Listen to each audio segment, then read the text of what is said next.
Hi hello viewers, welcome to my channel Sama foods.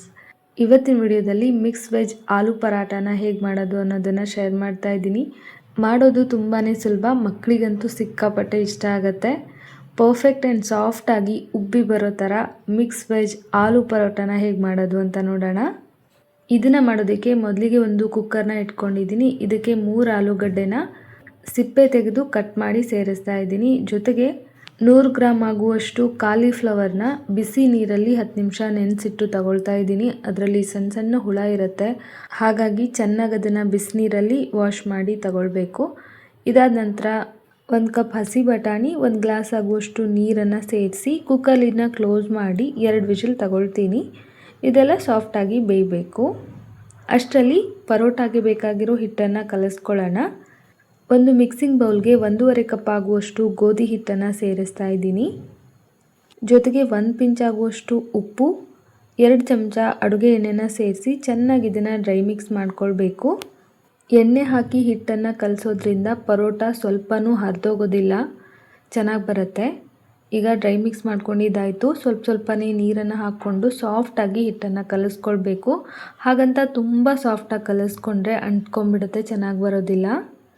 ಈಗ ನೋಡಿ, ಈ ಥರ ಸಾಫ್ಟಾಗಿ ಕಲಿಸ್ಕೊಂಡಿದ್ದೀನಿ. ಈಗ ಇದಕ್ಕೆ ಮೇಲ್ಗಡೆ ಮತ್ತೊಂದು 2 ಚಮಚ ಆಗುವಷ್ಟು ಎಣ್ಣೆನ ಸೇರಿಸಿ ಮತ್ತೆ ಇದನ್ನು ಚೆನ್ನಾಗಿ ನಾದ್ಕೊಳ್ಬೇಕು. ಈ ಥರ 2-3 ನಿಮಿಷ ನಾದ್ಕೊಳ್ಳೋದ್ರಿಂದ ಸ್ವಲ್ಪನೂ ಪರೋಟ ಹರಿದೋಗೋದಿಲ್ಲ, ಚೆನ್ನಾಗಿ ಬರುತ್ತೆ. ಹಿಟ್ಟನ್ನು ಕಲಸಿದ್ದಾಯಿತು. ಈಗ ಮೇಲ್ಗಡೆ ಒಂದು ಲಿಡ್ನ ಕ್ಲೋಸ್ ಮಾಡಿ 15ರಿಂದ 20 ನಿಮಿಷ ಇದನ್ನು ನೆನೆಯೋದಕ್ಕೆ ಬಿಟ್ಬಿಡ್ತೀನಿ. ಈಗ 2 ವಿಜಿಲ್ ಆಗಿದೆ. ಕುಕ್ಕರ್ನ ಓಪನ್ ಮಾಡ್ತಾ ಇದ್ದೀನಿ. ಆಲೂಗಡ್ಡೆ, ಕಾಲಿಫ್ಲವರು, ಬಟಾಣಿ ಎಲ್ಲ ಚೆನ್ನಾಗಿ ಬೆಂದಿದೆ. ನೋಡಿ, ಇಷ್ಟಾದರೆ ಸಾಕು, ಇದಕ್ಕಿಂತ ಜಾಸ್ತಿ ಬೇಯಿಸಬಾರ್ದು. ಈಗ ಇದರಲ್ಲಿರೋಂಥ ಎಕ್ಸ್ಟ್ರಾ ನೀರನ್ನೆಲ್ಲ ತೆಗೆದುಬಿಡಬೇಕು.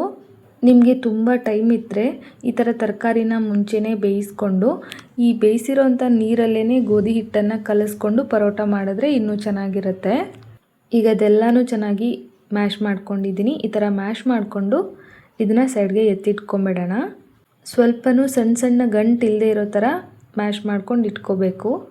ಇದಾದ ನಂತರ ಒಂದು ಪ್ಯಾನ್ ಇಟ್ಕೊಂಡಿದ್ದೀನಿ. ಇದಕ್ಕೆ 1.5 ಚಮಚ ಎಣ್ಣೆ, 1 ಚಮಚ ಜೀರಿಗೆ, 1 ಚಮಚ ಆಗುವಷ್ಟು ಧನಿಯಾನ ಕ್ರಷ್ ಮಾಡಿ ಸೇರಿಸ್ತಾ ಇದ್ದೀನಿ.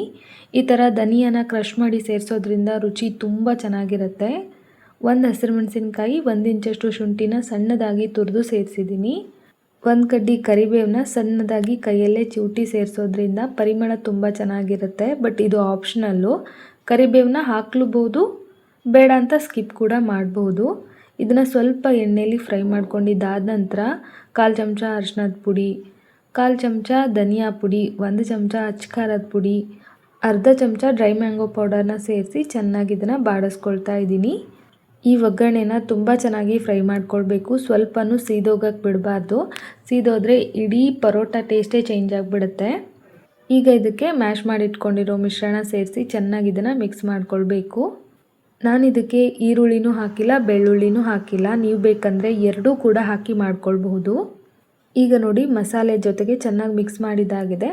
ಈಗ ಇದಕ್ಕೆ ರುಚಿಗೆ ತಕ್ಕಷ್ಟು ಉಪ್ಪು, ಅರ್ಧ ಚಮಚ ಸೋಂಪು, ಅರ್ಧ ಚಮಚ ಅಜ್ವೈನು, 1 ಚಮಚ ಕಸೂರಿ ಮೇಥಿನ ಕೈಯಲ್ಲಿ ಪುಡಿ ಮಾಡಿ ಸೇರಿಸ್ತಾ ಇದ್ದೀನಿ. ಕಸೂರಿ ಮೇಥಿ ಹಾಕೋದ್ರಿಂದ ರುಚಿ ತುಂಬ ಚೆನ್ನಾಗಿರುತ್ತೆ.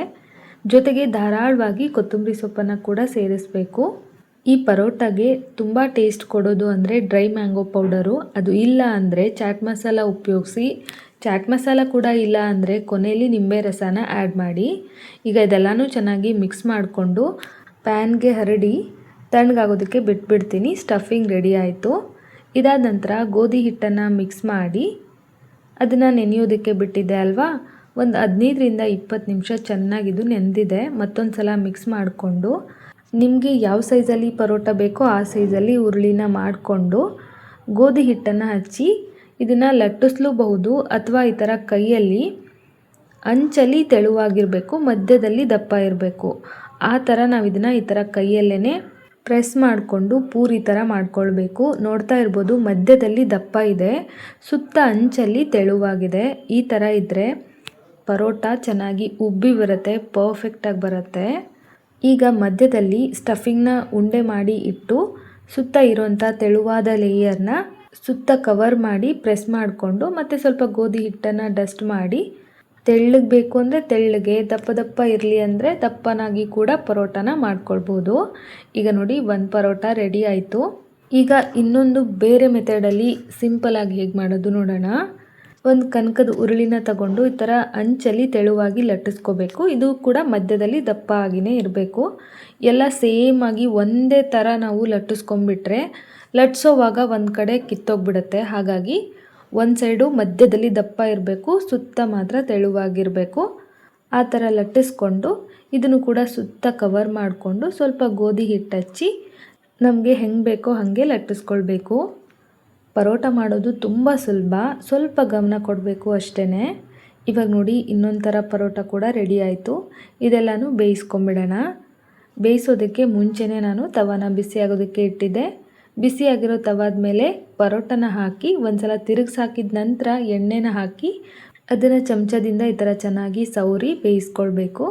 ತಿರುಗಿಸಿ ಹಾಕಿ ಎರಡೂ ಕಡೆ ಚೆನ್ನಾಗಿ ಬೇಯಿಸಬೇಕು.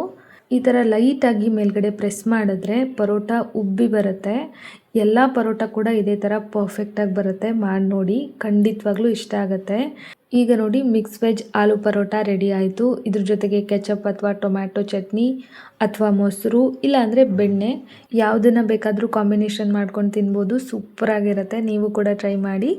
ಐ ಹೋಪ್ ಇವತ್ತಿನ ಈ ವಿಡಿಯೋ ನಿಮ್ಮೆಲ್ಲರಿಗೂ ತುಂಬಾ ಇಷ್ಟ ಆಯಿತು ಅಂದ್ಕೊಳ್ತೀನಿ. ಇಷ್ಟ ಆಗಿದರೆ ನಿಮ್ಮ ಫ್ಯಾಮಿಲಿ ಆ್ಯಂಡ್ ಫ್ರೆಂಡ್ಸ್ ಜೊತೆಗೆ ವಿಡಿಯೋನ ಶೇರ್ ಮಾಡಿ. ಮುಂದಿನ ವಿಡಿಯೋದಲ್ಲಿ ಮತ್ತೆ ಸಿಗ್ತೀನಿ. Bye friends, thank you.